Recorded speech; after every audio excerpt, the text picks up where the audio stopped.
In this lesson, we're going to learn about the Marxist social class lens, not to be confused with the writings of Karl Marx, though there is some influence. The focus of this kind of analysis is to look at the importance of economic factors like class struggles.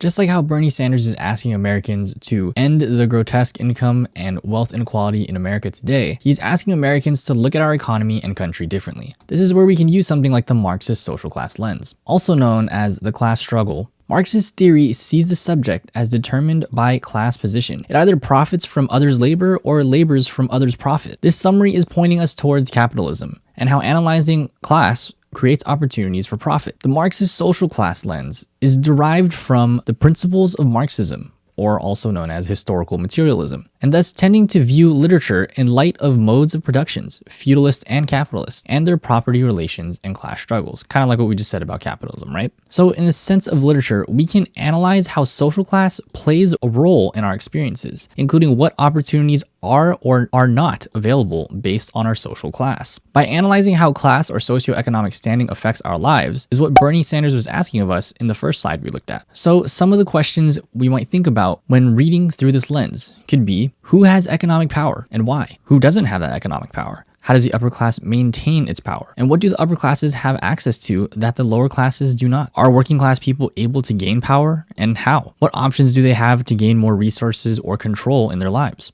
Let's take a moment to reflect on those questions. So over on Nearpod, in your opinion, again, who does or does not have economic power? Write a brief response for optional participation credit.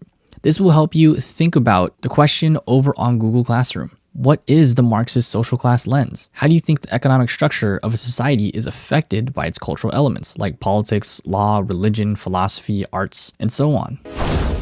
I hope that helped clarify the Marxist social class lens and how we can use it to analyze the effects of socioeconomic status in a text and our lives. If you haven't already, just like I showed you, make sure to complete the reading and respond to the question assignment on Google Classroom. I'll see you in the next one. Peace.